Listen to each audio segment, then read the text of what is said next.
अस्सलामुअलैकुम। नजम सेठी शो में आपको खुशामदीद कहते हुए मैं हूं सैयद आयशा नाज और मेरे साथ मौजूद हैं नजम सेठी साहब। अस्सलाम वालेकुम। हस्बे मामूल बात करेंगे सियासत की, जो कि बज़ाहिर गालिब और मगलूब का खेल लगता है। चूहे बिल्ले के इस खेल में हम देखते हैं कि अक्सर व बेशतर किरदार ही बदलते हैं, कहानी का अंजाम कम ही तब्दील हुआ करता है। हमारी सियासत के पानियों में शहबाज गिल साहब की लग़ज़िश, जो कि इरादी थी, उसकी वजह से जो इर्ताश या लर्जिश पैदा हुई है, उसके असरात दूर तक जाते दिखाई दे रहे हैं। हाल ही में इमरान खान साहब ने अपने जलसे में, लाहौर के जलसे में, जो रोड मैप देने की बात की थी, जिसमें उन्होंने कहा था कि वो हकीकी आज़ादी का रोड मैप देंगे, उसमें हमें कोई ऐसी बात दिखाई नहीं दी जिसे वो हस्बे आदत दोहराते थे। न्यूट्रल्स के हवाले से बात किया करते थे, रजीम चेंज की साजिश का तस्करा बार बार किया करते थे, वैसा नहीं हुआ। कुछ चीज़ें बड़ी इशारतन देखी जा सकती हैं और उनको समझा जा सकता है बिटवीन द लाइंस, जो लोग पाकिस्तानी सियासत का इदराक रखते हैं। शहबाज गिल साहब को अरेस्ट क्यों किया गया, बजाय इसके कि एक वार्निंग उन्हें दे दी जाती। फिर उसके बाद हमने ये देखा कि उनको बजाय ये कि मज़ीद जिस्मानी रिमांड के भेजने के, उन्हें जेल भेज दिया गया। इस पर भी हमने देखा कि कोई एतराज़ मुतालिका हलकों की जानिब से नहीं आया। फिर इमरान खान साहब की भी टोन हमने कुछ पसपा देखी। अपने इस खिताब में वो सिर्फ शहबाज गिल साहब की अरेस्ट के हवाले से बोलते दिखाई दिए और मजम्मत करते दिखाई दिए कि उन्हें टॉर्चर किया जा रहा है, तशद्दुद किया जा रहा है उनके ऊपर, उनके साथ अच्छा सलूक नहीं किया जा रहा, अनफेयर है उनकी अरेस्ट। सिर्फ उस पर उन्होंने बात की। उन्होंने उनकी जो स्टेटमेंट थी, जो बयानात उन्होंने दिए थे, उसे बैक नहीं किया। क्या सिटी साहब ऐसे में जो दानिश्वर हैं मुख्तलिफ मुल्क के हालात पे, जिनके जो नब्स जानते हैं इस मुल्क की, वो ये सवाल करें कि इमरान खान साहब को क्या नज़र आ रहा है कि जल्द इंतखाबात नहीं हो सकते, या उनके जो सादिक और अमीन होने का सर्टिफिकेट उनके पास है उसको किसी सूरत नुकसान पहुंच सकता है। वो साथ ही हिंट कर रहे हैं कि एक साजिश तैयार की जा रही है नवाज शरीफ साहब की वापसी की सूरत में, और उनको नाअहल कर दिया जाएगा, जिसकी वजह से वो इलेक्शन में हिस्सा नहीं ले सकेंगे। What do you think and what do you foresee? क्या जो हमें उनकी टोन में चेंज नज़र आ रहा है उसके पीछे कुछ है? जरूर, बिल्कुल, यकीनी तौर पे पीछे बहुत कुछ है। आपने तो सिर्फ शहबाज गिल साहब का सवाल पूछा कि उनके साथ पहले सख्ती हुई, फिर नरमी हुई, फिर खान साहब ने उनका साथ नहीं दिया। फिर पीटीआई ने उनसे दूर हो गए। हम्म। उनके लिए अगर कोई झंडा उगाड़ रहा है, वो तो मीडिया वाले कर रहे हैं कि ऐसे नहीं करना चाहिए था, एयर वाई को बैन नहीं करना चाहिए था, शहबाज गिल को इस तरीके से गिरफ्तार नहीं करना चाहिए था। मगर सवाल और भी तो बहुत से खड़े हो गए हैं ना, कि इमरान खान साहब ने क्या वजह थी कि इस्लामाबाद से जलसा हटा के और लाहौर ले आए। जी। क्या वजह है कि अमरीकनों के आगे पीछे हो रहे हैं, दावतें दे रहे हैं, एजेंसियां हायर कर रहे हैं, पीआर फर्म्स अमेरिका में अमरीकी सफीर को दावतें दे रहे हैं, वो केपी का दौरा कर रहे हैं।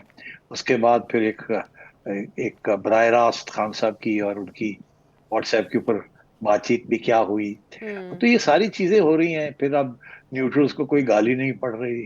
अम, और फिर एक साजिश का हवाला दिया जा रहा है कि आगे ये होने जा रहा है मेरे साथ, और आप इसकी तैयारी पकड़े, बिकॉज मैं नहीं मानता, मैं नहीं जानता। तो हम्म। सवाल तो बहुत से खड़े हो गए ना, क्या बात है कि खान साहब अब खौफजदा हैं और अपना सारा बयानिया जो है न्यूट्रल्स के खिलाफ और अमेरिका के खिलाफ, वो सारा बयानिया बदल रहे हैं अपना। तो चक्कर क्या है? अब इसका तो मैं बहुत से तरीके हैं जवाब देने के, मगर आज मेरा थोड़ा सा शरारती मूड है। आप ये ना कहें कि हमेशा ही होता है, मगर थोड़ी बहुत रौनक तो लगनी चाहिए। हम्म। और आज आपने देखा कोई लाल रंग की बुशर्ट भी पहनी हुई है, जी। तो मतलब है कि कुछ इरादे मेरे नेक नहीं है। तो मैं अब आपको बताना चाह रहा हूँ कि खान साहब को क्या पैगाम गया है। इसकी वजह से ये सारे चीज था, आपके सारे सवालों के जवाब मिल जाएंगे। और खान साहब का जो रवैया है, उसकी भी एक्सप्लेनेशन आपको मिल जाएगी। अच्छा। और अगर मगर आपको एक इजाजत देनी पड़ेगी कि वो अंग्रेजी का मैं फर्स्ट फर्स्ट पर्सन में ये बात करूंगा, जैसे कि मैंने ये खान साहब को ये बात कही है। तो अब सुनिए गौर से। खान साहब, सलाम अलैकुम। वालेकुम खान साहब, अस्सलाम। खान साहब जरा गौर से सुनिए। कुछ हमारी मजबूरियां हैं, और कुछ रही हैं, कुछ आगे भी हैं। हम कुछ आपसे बात करना चाहते हैं, कुछ समझाना चाहते हैं आपको। और आप गौर से सुनिए हम क्या कह रहे हैं। आप जानते हैं खान साहब के हमने ये एक्सपेरिमेंट क्यों किया था। हमने इसलिए किया था क्योंकि हमारा तजर्बा नवाज शरीफ साहब के साथ एक दफा नहीं, दो दफा नहीं, तीन दफा भी थोड़ा बहुत ऊंच नीच हो गई। इसी तरीके के साथ पहले हमारी मोहतरमा बेनजीर भुट्टो और जरदारी साहब के साथ रही। और फिर हमने देखा एक नई पौध भी आ गई है पाकिस्तान को, जिनको तारीख का इतना पता नहीं है, मगर वो एक हीरो ढूंढ रहे हैं। तो फिर हमने ये सोचा कि हम आपको बनाते हैं। आप में हीरो तो आप थे ही, मगर हमने सोचा अब आपको एक सियासी तौर पे हीरो बनाते हैं। आपको याद होगा ये सारा कुछ, आपको पता है उससे 92 के बाद से लेके 2011-12 तक ना आप इधर के थे ना आप उधर के थे। एक सीट मर के जनरल मुशर्रफ ने आपको जिताई थी, मगर वो भी बड़ी मुश्किल से। आपकी पार्टी तैयार नहीं थी। हमने बड़ी आपको समझाया कि जल्दी जल्दी रीऑर्गेनाइजेशन करें, मगर आपके जो आपने जो रवैया अख्तियार किया था वो इतना तकड़ा नहीं था, तो आपकी पार्टी जीत ना सकी इलेक्शन 2013 के। पर हमने फैसला कर लिया था, और हमने फिर आपको 2014 में रास्ता भी दिखाया। आपने तो पूरी कोशिश की, मगर आप पूरे बंदे पूरे नहीं कर सके। हम थोड़े से मायूस भी हुए। हमने कहा कि यार तुम्हें इतना कुछ करके दिया, आपको बंदे तो इकट्ठे कर लो। आप केपी में से आपने ज्यादा से ज्यादा 2-2.5 हजार बंदा आप इकट्ठा करके लाए, और वो फिर मजा नहीं आया उससे। काम काम नहीं चला। इतनी अरसा धरना भी रहा, उसके बाद नहीं चला। क्योंकि वो उसमें स्टीम नहीं थी। फोन कॉल्स की हमने, ये किया, क्या नहीं किया हमने आपके लिए। ये तो एक जब तारीख लिखी जाएगी, हम तो खैर नहीं लिखेंगे, वो सेठी जैसे गलत लोग लिख देंगे, मगर चलो कोई बात नहीं, उसमें सच्चाई तो होगी। सबको पता ही है हमने क्या किया, कुछ छुपी हुई बात तो है नहीं। और हो सकता है तुम भी खुद उसमें कुछ इजाफा कर दो। हम्म। आ, तो अब बात यह है कि यहां तक तो बात आई, फिर हमने आपको सब कुछ दिया। इतने केसेस आपके बंदों ने बनाए, कुछ नहीं बना। आपने बस सारा दिन यही करते रह गए, मैशत की तरफ तवज्जो नहीं दी। और 4 साल के बाद आप मुल्क को एक डिफॉल्ट स्टेज पे ले आए। हम रोते रह गए। वो जैसे चौई साहब कहते हैं ना, हर स्टेज पे हमने आपके नैपीज बदले। आप लोगों को नहीं समझ आ रही थी, आपको आपको हुकूमत करनी नहीं आई। 4 साल लगे, हम बदनाम होते गए, दिन ब हम्म। दिन हम बदनाम होते गए, मईशत गिरती गई, इंस्टेबिलिटी आती गई दुनिया में। आपने अमेरिका के साथ भी हमारे तल्लकात खराब कर लिए, एमबीएस के साथ भी हमारे तल्लकात खराब कर लिए, दुबई के साथ वैसे ही ठीक नहीं थे। इंडिया के साथ हमने आपसे कहा यार थोड़ी बहुत तजारत शुरू करो, कोई बात नहीं, हम आपके साथ हैं, थोड़ा बहुत फ्लैंक्स को कवर करें। तो हमने आपसे कहा, आपने हाँ किया, और फिर आपने यू टर्न ले लिया और आपने नहीं किया। वहां हम कह रहे थे कि जी हम नॉर्मलाइज करना चाह रहे हैं, हम जियो इकोनॉमिक्स करना चाह रहे हैं, और आपने न्यू ना नॉर्मलाइज किया और ना आपने जियो इकोनॉमिक्स की। आपने तो इकोनॉमिक्स का बट्टा गोल कर दिया। हम्म। जियो इकोनॉमिक्स अमेरिका के बगैर और सऊदी अरेबिया के बगैर कैसे हो सकती है यार, खुदा का खौफ करो। मगर नहीं, आपने सुना नहीं, आप पता नहीं क्या कर रहे थे। फिर चीन को आपने नाराज नाराज कर दिया सीपेक के ऊपर। आपने उनके जो सारे डील से वो अमेरिका को दिखा दिए या आईएमएफ को। मतलब आपने किया क्या, सबको नाराज कर दिया। तो ये बेचैनी फिर एक स्टेज ऐसी आई, हमने आपको समझाया कि भाई आप उधर तवज्जो दें, आपने हमारी बात नहीं मानी। फिर हमने कहा अच्छा चले ठीक है, ये भी हम कर लेते हैं कुछ कोड़ा कोट करके। मगर फिर आपने हमारे इंटरनल अफेयर्स के अंदर इंटरफेरेंस करनी शुरू कर दी। फिर उसके बाद यही हुआ कि फिर हमने कहा जी ठीक है, तो वो कामयाब हो गया, आप बाहर आ गए। जाते जाते भी आपने बड़ी तकलीफ दी हमें, हेलीकॉप्टर्स को आना पड़ा, जाना पड़ा, अदालतों को रात को 12 बजे खोलना पड़ा, कोई अच्छी बात थी। चले फिर अब बाहर आए तो अब तो समझ जाओ, सीख जाओ कुछ। नहीं, वो दिन है और आज का दिन है। आपने हमें न्यूट्रल्स और आपने टारगेटिंग शुरू कर दी, आपने सोशल मीडिया कैंपेन एक हमारे ऊपर जंग छेड़ दी। हम तो हैरान परेशान हो गए कि ये किस किस्म का मॉन्स्टर हमने अनलीश कर दिया। और आपको एहसास नहीं हो रहा था, आप धंधर आ रहे थे। उसके बाद हम अमेरिका को पड़ गए कि जी रेजीम चेंज अमेरिका ने कराई है, एक पूरे एक नया बयान ही बना लिया आपने। वो अमेरिका, यूरोप, इनके साथ हम तजारत करते हैं, इनसे हम पैसे लेते हैं, इनसे हमारी एक एक रिश्ता है 70 साल का। आपने ये क्या किया, ये तो हो नहीं सकता।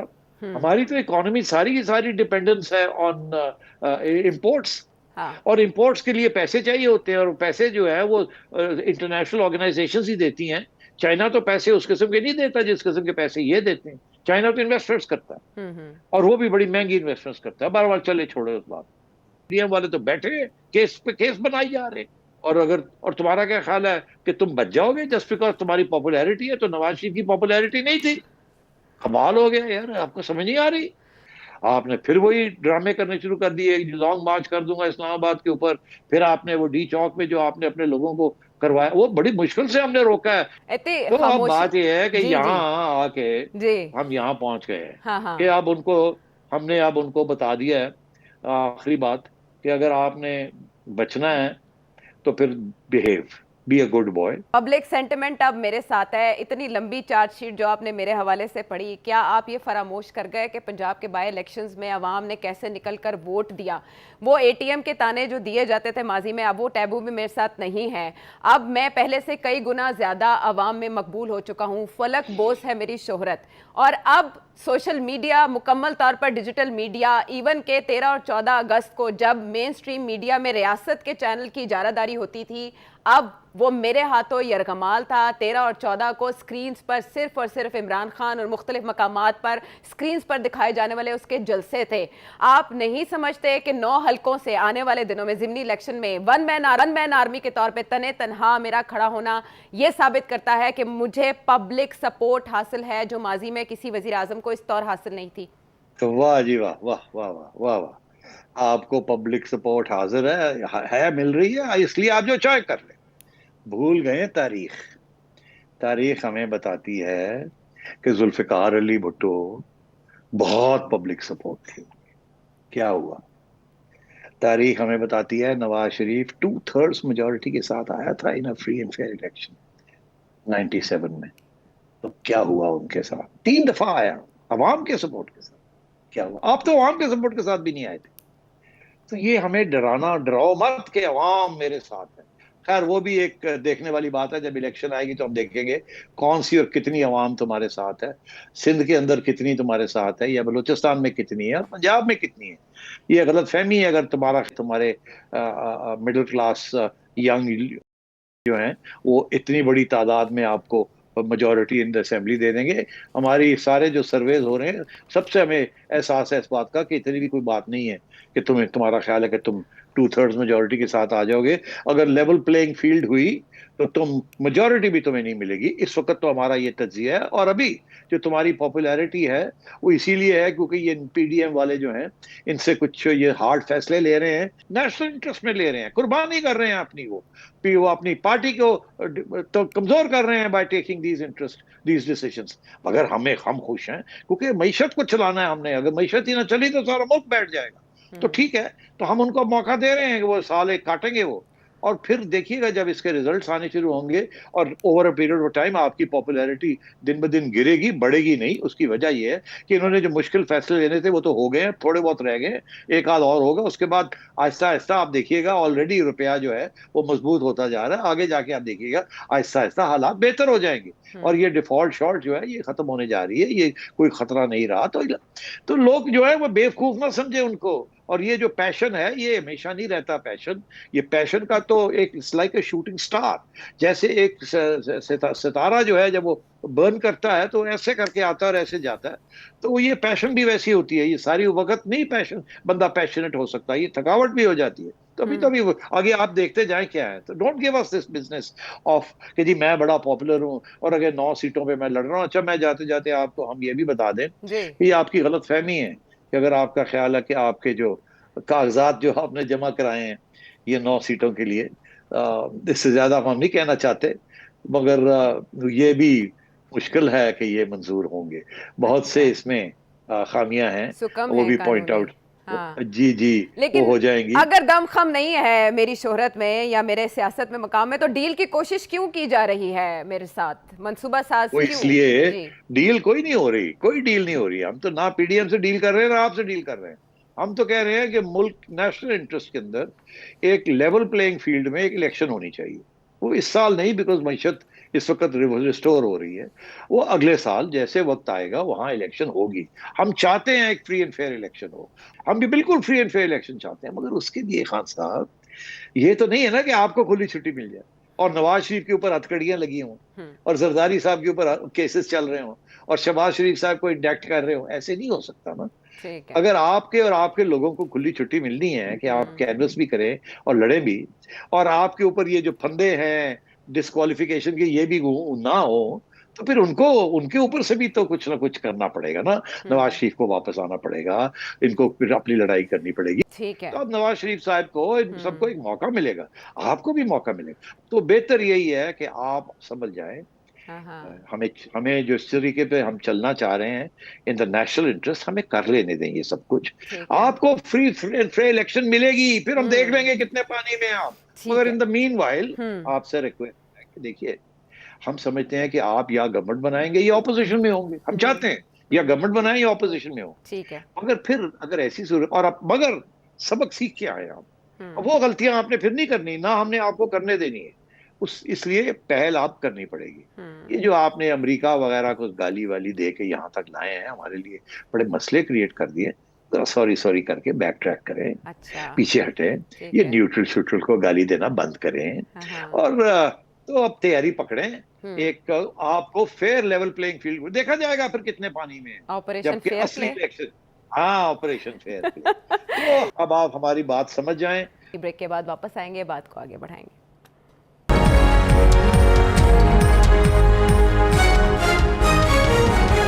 तो मैं एक बार फिर खुशामदेद।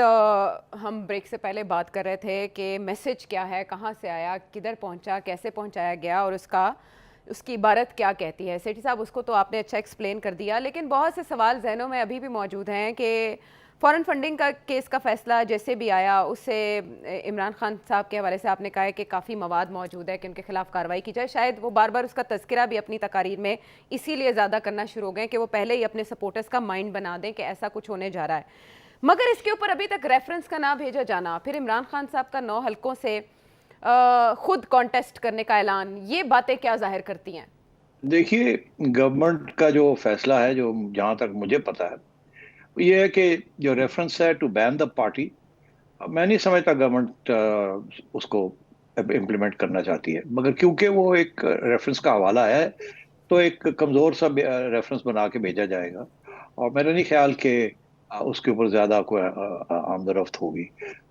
बिकॉज एक पॉपुलर पार्टी को बैन करना कोई आसान काम नहीं है। और वैसे भी ये प्रूव करना मुश्किल हो जाएगा कि एक किसी साजिश के तहत एक फॉरेन फंडिंग हुई है गवर्नमेंट को गिराने के लिए या वीक करने के लिए, and so on and so fourth.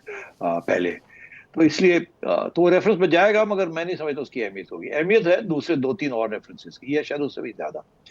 कुछ कुछ रेफरेंसेस तो जाएंगे कि आप सादिक और अमीन नहीं है, क्योंकि आपने जो सर्टिफिकेट्स दिए हैं, जो साइंड वारंट्स दिए हैं, वो आपने झूठ बोला है। उसके ऊपर जाएगी। फिर इसके अलावा भी आपने जो बैंक अकाउंट्स खोलवाए, ये किया वो किया, वो एफआईए उसके ऊपर तफ्तीश करेगी, कुछ तफ्तीश करेगी, नैब करेगी। तो ये आहिस्ता आहिस्ता ये रेफरेंसेस बनेंगे। सबसे अहम रेफरेंस जो है वो वही बनेगा 62(1)(f के तहत, कि जी आपने झूठ बोला। आपने जो अ, ये जो फॉरेन फंडिंग रिपोर्ट है, इसके अंदर बहुत से झूठ है, और आपने इल्जाम जो लगाया नोइंगली एंड विलिंगली, सोचे समझे आपने ये किया। ये इल्जाम है आपके ऊपर, और बहुत एक जगह पे नहीं, बहुत सी जगह पे है। तो ये बहुत मुश्किल है। ये तो मैं समझ एक पहाड़ है, आप इससे बच ही नहीं सकते। और आपके लोगों को भी इस बात का पता है, आपके सपोर्टर्स को इस बात का पता है। तो उसको ये कहने की कि ये साजिश है, ऐसी कोई बात नहीं है। अगर साजिश है तो वो ये साजिश थी कि 7 साल इसको इस्टेब्लिशमेंट रोक के बैठी रही, क्योंकि वो इसको सपोर्ट कर रहे थे। और आखिरी स्टेज पे जब ये हर बात मानने से इनकार किया इन्होंने, फिर उन्होंने इस चीज को बाहर निकाला है। मगर ये भी मैं कह दूं कि ये जो रेफरेंस है डिस्क्वालिफिकेशन फॉर लाइफ का, मैं नहीं समझता कि स्टैब्लिश आती है, या हमारी सियासतदान ये चाहते हैं कि इस कानून के तहत इमरान खान को भी फॉर लाइफ डिस्क्वालीफाई किया जाए, जैसे कि वो ये चाहते हैं कि नवाज शरीफ साहब को जो डिस्क्वालीफाई फॉर लाइफ किया गया उसको खत्म करें। और अगर ऐसी सूरत हाल है और एस्टेब्लिशमेंट समझती है कि एक लेवल प्लेइंग फील्ड है, तो ये एक तलवार है, सोर्ड ऑफ डेमोकल्स, एक तलवार है इमरान खान साहब के सर के ऊपर। अगर वो मिसबिहेव करते हैं तो इनको डिस्क्वालीफाई कर दिया जाएगा। ना भी करें तो इनको डिस्क्वालीफाई ये हो सकते हैं, और शायद कर भी दिया जाए। और फिर इनको समझ आएगी कि अब बैठ के पार्लियामेंट के वापस जाना पड़ेगा पार्लियामेंट, और पार्लियामेंट में बैठ के नून लीग के साथ बैठ के कानून साजी करनी पड़ेगी, जिसके तहत इमरान खान साहब की डिस्क्वालिफिकेशन भी खत्म हो, और नवाज शरीफ साहब और जहांगीर तरीन और दीगर लोग जिनके साथ ये हुआ है, ये अप्लाई किया है, वो सब की खत्म हो डिस्क्वालिफिकेशन। अच्छा। इसी में पार्लियामेंट की बर्तरी जो है वो बड़ी वो पार्लियामेंट का है, उसकी सुप्रेमेसी जो है वो एस्टेब्लिश होगी। तो खान साहब, मैं नहीं समझता कि जैसे नवाज शरीफ साहब को डिस्क्वालीफाई फॉर लाइफ किया गया, खान साहब को डिस्क्वालीफाई फॉर लाइफ हो जाएंगे। होंगे भी तो वो अब वापस हो जाएगा, और नवाज शरीफ साहब का भी वापस हो जाएगा। ये आगे जाके मैं कहता हूँ इस तरीके से होगा। अब आइए, आपने जो अगली बात की अगली बात आपने ये कही कि जी वो 9 सीटों से लड़ रहे हैं और उनका ख्याल है कि दिखाएंगे कितने पॉपुलर हैं। मैंने इशारा पहले भी किया है कि अभी बड़े मसले हैं वहाँ 9 सीटों में। हम्म। ये ऐन मुमकिन है कि ये 9 सीटों में ना खड़े हो सके, और ये अगर वहाँ वहाँ भी बड़े खतरे हैं इनके डिस्क्वालिफिकेशन के। बिकॉज इन्होंने जो चीजें अब निकली हैं जी। तोशाखाना वाली इश्यूज, जी। ये इन्होंने डिक्लेयर नहीं किए थे हम्म। जब ये इन्होंने ये सामान लिया था। इन्होंने तो डिक्लेरेशन 2020-21 में की है, मगर उससे पहले तो इन्होंने जब इलेक्शन लड़ी थी, जिसके बेसिस के ऊपर ये एमएनए बने थे, उसमें तो नहीं डिक्लेयर किए थे यार।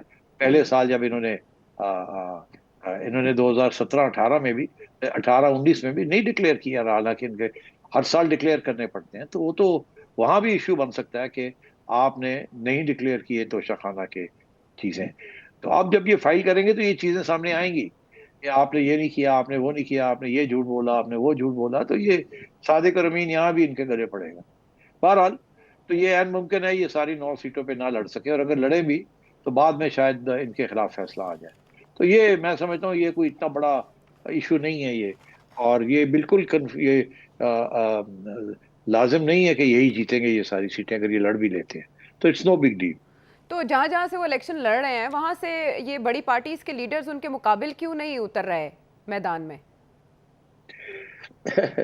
वो मेरा ख्याल है कि वो ये समझते हैं कि और भी कोई रास्ते हैं इनको रोकने के।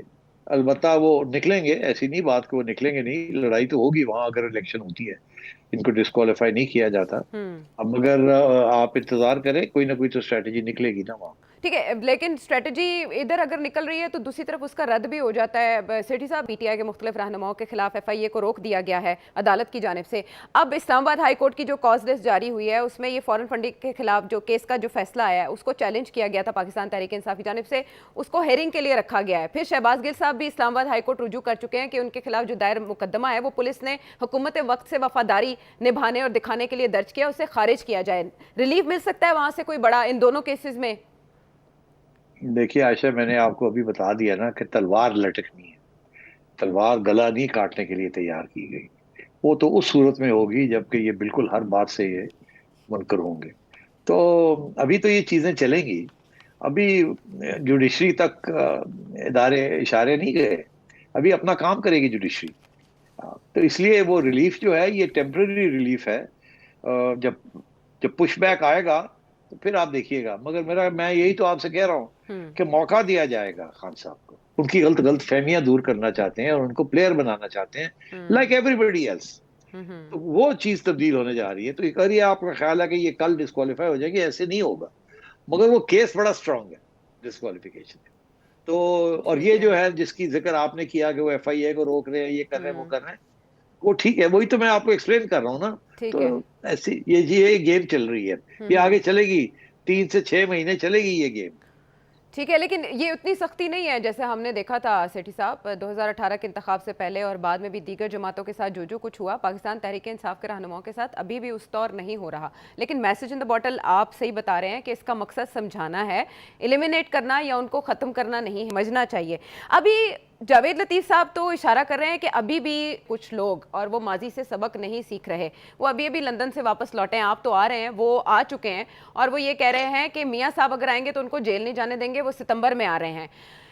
इससे पहले भी हम मियाँ साहब की वापसी की खबरें सुन चुके हैं। आप बताएं मियाँ साहब कब आ रहे हैं? जावेद लतीफ साहब तो कह रहे थे दिसंबर में आ रहे हैं मियां साहब, याद है आपको? जी बिल्कुल याद है। हाँ इसहाक तो डार भी आ अब रहे वो, थे। जी। हाँ वो कह रहे हैं कि वो सितंबर में आ रहे हैं। सागडार साहब तो जुलाई में आना था, नहीं जी। आए ना। नहीं आए ना। नहीं आए। तो आपको पता है जब ये वोट ऑफ नो कॉन्फिडेंस की तैयारियां शुरू हुई तो लोग ये कहते थे कि नवंबर दिसंबर में ये हो जाएगा, हम्म। क्योंकि न्यूट्रल हो गए थे ना वो। जी। तो ये फिर मार्च अप्रैल में जाके हुआ। जी। और आपने वो वजह बात भी समझाई थी हमें। फिर एक दफा याद दिला देता हूँ। जी। खान साहब को समझाया जा रहा था कि ना करो ना करो, बाज आ जाओ, बाज आ जाओ, बाज आ जाओ। हम्म। इसलिए डिले हो रही थी इधर। अच्छा। फुल फ्लेज ग्रीन लाइट नहीं मिल रही थी। हम्म। तो जब वो नहीं माने तो फिर दे नहीं पड़ी ग्रीन लाइट। यहाँ भी अभी वही हाल है कि अभी पीडीएम की हुकूमत को बरकरार रखा जाएगा। पीडीएम की हुकूमत से मुश्किल फैसले करवाए जाएंगे, मईशत को बहाल किया जाएगा, खान साहब को दूर रखा जाएगा। खान साहब हफ एंड पफ करेंगे, घर को गिरा नहीं सकेंगे, ना हम्म। गिराने की इजाजत होगी। हम्म। और और खुश रहेंगे अपने बेचारे वो अपने बयानिया नया बनाना पड़ेगा। अब क्या बनाएंगे? चोर वाला तो खत्म हो गया, अमेरिका वाला तो खत्म हो गया, न्यूट्रल्स के साथ पंगा अब नहीं ले सकते, फिर क्या होगा? तो इसलिए मैं समझता हूँ कि अब खान साहब ने, मेरा ख्याल है, लफ्जों में एक बात तो तस्लीम कर ली है ना, हम्म। कि इलेक्शन साल के बाद होगी। हम्म। अब उन्हें नजर आ रहा है कि फौरी इलेक्शन नहीं होने जा रही। मैं आपको बता रहा हूँ, उन्होंने अपने अंदर में अपने लोगों को ये बात बता दी है कि लगता है कि उन्हें इलेक्शन फौरी तौर से नहीं होनी। जी, हर चीज़ में एक इशारा है और प्रायोरिटी यानी अब जो है वो सिर्फ और सिर्फ मईशत है, इकोनॉमी। आपकी मईशत का इस्तेहकाम जो है वो अवलीन तरजीह है। इसीलिए वज़ीर आज़म पाकिस्तान भी कह रहे हैं आइए मिसाके मईशत कर लेते हैं। लेकिन फवाद चौधरी साहब कह रहे हैं ऐसा सिर्फ कम्युनिज्म में होता है, आप हमसे सियासत पे बात करें। और शेख रशीद साहब तो कह रहे हैं कि मिसाके जमहूरियत कर लें, मिसाके मईशत नहीं हो सकता। इस तरह की और बहुत सी बातें एक ब्रेक के बाद।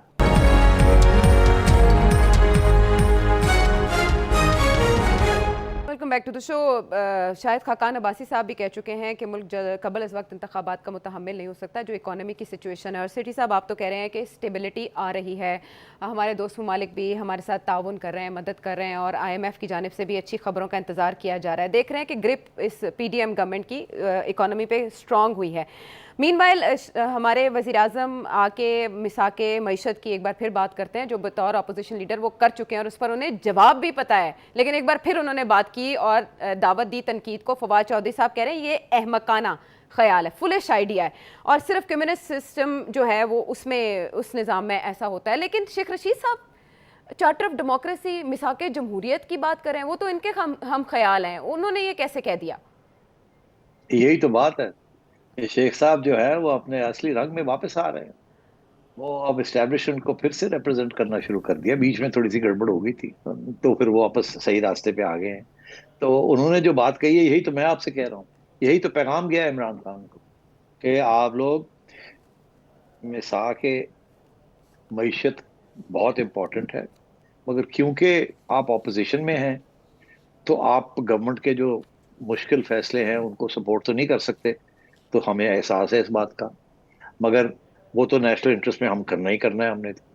मगर आप डिस्टेबलाइज ना करें, इंस्टेड आप बैठे हुकूमत के साथ, जमहूरियत की बात करें, लेवल प्लेइंग फील्ड की बात करें, कानून की बात करें, कौन से कानून तब्दील करने हैं मिल के, जुल के, और एक लेवल प्लेइंग फील्ड के ऊपर नए इलेक्शन कैसे लेने हैं, उसके अंदर नैब के ऊपर, उसके अंदर इलेक्ट्रल लॉज के ऊपर, ये सारी बातें जो एक जमाने में करनी थी, जो आपने नहीं की, अब करें। टाइम है आपके पास, हमने आपको खुली छुट्टी दे दी है। आप जाएं, पार्लियामेंट की सुप्रीमेसी के ऊपर बात करें, कानून तब्दील करें, आप जजेस के ऊपर भी कुछ करना चाहते हैं कर ले जो कुछ करना है आपने। मगर आप ये लड़ाई झगड़े बंद करें, क्योंकि इसके साथ सबका नुकसान हो रहा है। और पॉलिटिकल इंस्टेबिलिटी अगर रही तो हमारे साथ किसी ने मुंह नहीं लगाना, हमें कोई पैसे वैसे नहीं मिलने, और ये क्राइसिस जो है डिफॉल्ट पे पहुंच जाएगी। इसलिए आप शेख साहब जो कह रहे हैं वो बड़ा जरूरी है। फवाद चौधरी कम्युनिस्ट के, वो क्या, उसको पता ही कुछ नहीं कम्युनिज्म होती क्या है, उसके अंदर होता क्या है, क्या नहीं होता। वो वन पार्टी सिस्टम होता है, तो मैशियत वार डिस्कशन क्या होती है, doesn't know what he is talking about. But anyway, वो कुछ तो कहना होता है। तो शेख साहब सही बात कह रहे हैं, और यही पैगाम इमरान खान साहब को गया है। और यही, इसी के ऊपर अब काम करना पड़ेगा इनको। और खान साहब को एहसास हो गया इस बात का, उन्होंने खुद इशारे करने शुरू कर दिए। एक साजिश हो रही है कि जी मुझे डिस्क्वालीफाई करके फिर ये करेंगे, फिर वो करेंगे, फिर हम्म। ये होगा, फिर नवाज शरीफ को वापस लाया जाएगा। अरे भाई, ये साजिश नहीं हो रही, ये जो पुरानी गलतियां हैं उनको तस्लीम करके गलतियां ठीक की जा रही हैं। ये हम्म। आपके खिलाफ साजिश नहीं है, ये मुल्क को बचाने की एक पेशकदमी है। आ, आप हर बात जो है, जो आपको पसंद नहीं आती, आप समझते हैं वो आपके आपके खिलाफ साजिश है। इसीलिए तो आप यहाँ पहुंचे हैं, आप यहाँ आप आके गिर गए हैं। अब आप कि जी आपको जो बात पसंद नहीं आती वो साजिश होती है, ऐसी नहीं बात। खान साहब को अब समझना पड़ेगा। अब मेरा ख्याल है अब शेख साहब को भी चाहिए कि इस खान साहब को जाके समझाएं। तो वो तो उधर आ रहे हैं लंदन और सुना है किसी अहम शख्सियत से मिलने आ रहे हैं। वो अहम शख्सियत कौन हो सकते हैं? नवाज शरीफ साहब को तो नहीं मिलने जा रहे ना शेख साहब, आपसे उनको तो मिलने नहीं आ रहे मिलेंगे। हैं? और मुझे नहीं मिलने आ रहे, मैं तो लाहौर आ रहा हूँ कल।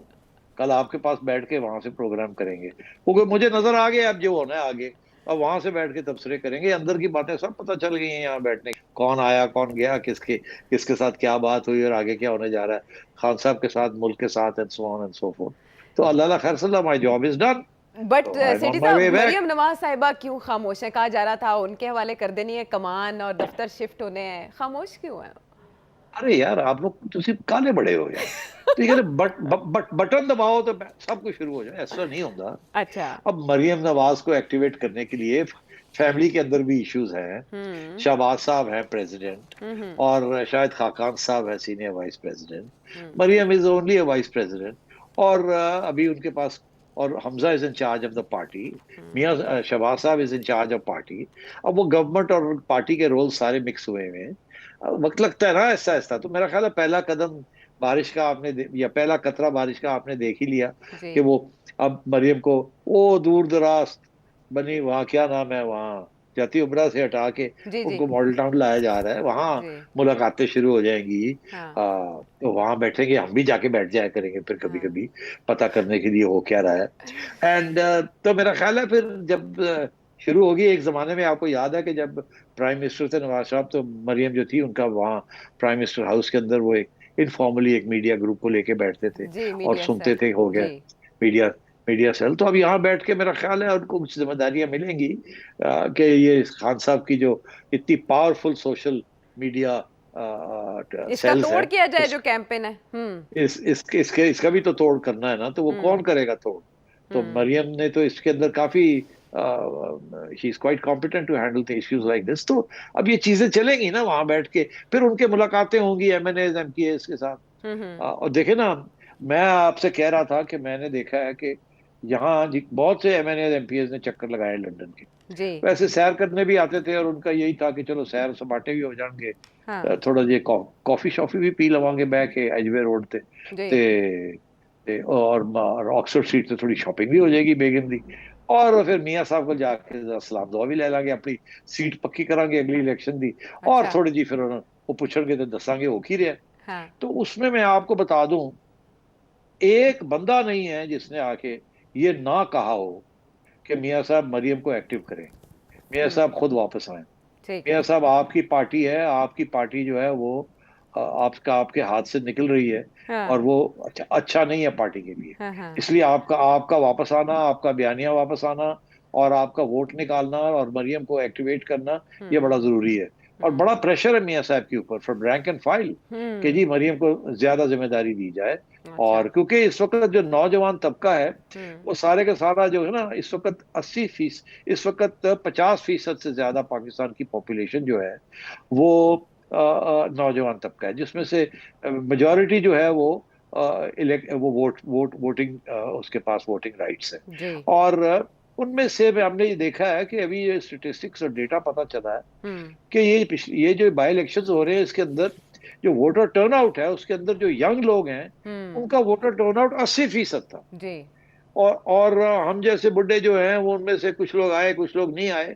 वो आमतौर पे जो इलेक्शन में 40% वोटर टर्नआउट होता है, वो अब 60 पे जी जी कैसे चला गया इन बाई इलेक्शंस में? जी। क्योंकि जो यूथ है, यंगस्टर्स जो है, उन्होंने हम्म। 80% ऑफ देम उन्होंने आके वोट डाला, और हम्म। उन्होंने वोट डाला है नवाज इमरान खान के बिल्कुल। ठीक लिए। है। तो ये सारी चीजों को अब स्टडी करके हाँ, काउंटर करना पड़ेगा। काउंटर और करना ये पड़ेगा। हम हम्म। नून लीग के जो बुढ़े तोते हैं, जो कि पुराने स्टाइल में एक सियासत चलाते रहे हैं, वो अंकल्स। अब नहीं चलेगी। जी। अंकल्स की सियासत नहीं नहीं चलेगी अब। चलेगी। यस। हाँ, अब सो नहीं चलेगी। एग्रेसिव अब स्ट्रेटेजी यानी चाहिए होगी ना। अब हाँ। अब मरियम को एक नौजवान तबके के लिए एक पॉलिटिक्स और स्ट्रेटजी निकालनी पड़ेगी, उनको इंस्पायर करने के लिए, उनको मोटिवेट करने के लिए, ठीक जैसे है। खान ने किया है। हाँ हाँ। और वो पुराने जमाने जी लैपटॉप स्कीम चला दी, ओ यार वो अब नहीं चलता। अब ठीक है। आपको और मोटिवेशन करनी पड़ेगी उनको, उनको भी पैशनेट बनाना पड़ेगा, जैसे खान ने अपने लोगों को बनाया है। ठीक है। The same way Imran Khan साहब की जो स्ट्रेटजी है सोशल मीडिया पर किस तरह से चाहिए, उसको स्टडी करना होगा, एग्रेसिव स्ट्रेटजी तरतीब देना होगी सोशल मीडिया के हवाले से। ये तो खैर बातें अपनी जगह पर है, जाहिर है जो पॉलिटिकल पार्टीज हैं वो काम इस पे ज़रूर कर रही होंगी, डाटा इस हवाले से स्टडी किया जा रहा होगा। लेकिन सेठी साहब की बातें बहुत इंटरेस्टिंग हैं कि ऑपरेशन फेयर प्ले यानी लेवल प्लेइंग फील्ड सब सियासी जमातों को दे दी जाएगी, तो उसमें देखना ये बहुत दिलचस्प होगा कि इधर इमरान खान साहब एंटी इस्टेब्लिशमेंट बयानिए के साथ होंगे, ये भी देखेंगे। उधर से अगर नवाज शरीफ साहब आते हैं, उनकी साहबजादी मरियम नवाज साहब मैदान में उतरती हैं, तो वोट को इज्जत दो। ज़ाहिर है एंटी इस्टेब्लिशमेंट नारा जो माजी में गूंजा, लेकिन उसके बाद हमने मुस्लिम लीग नून को अपनी पटरी से हटते भी देखा। क्या उसी नारे के साथ दोनों तरफ यानी एक ही नारे के साथ अगर पार्टीज होंगी तो मुकाबला बहुत तगड़ा और काबिल दीद होगा। प्रोग्राम के बारे से फीडबैक दीजिएगा। अगले प्रोग्राम तक के लिए अल्लाह ने के बाद।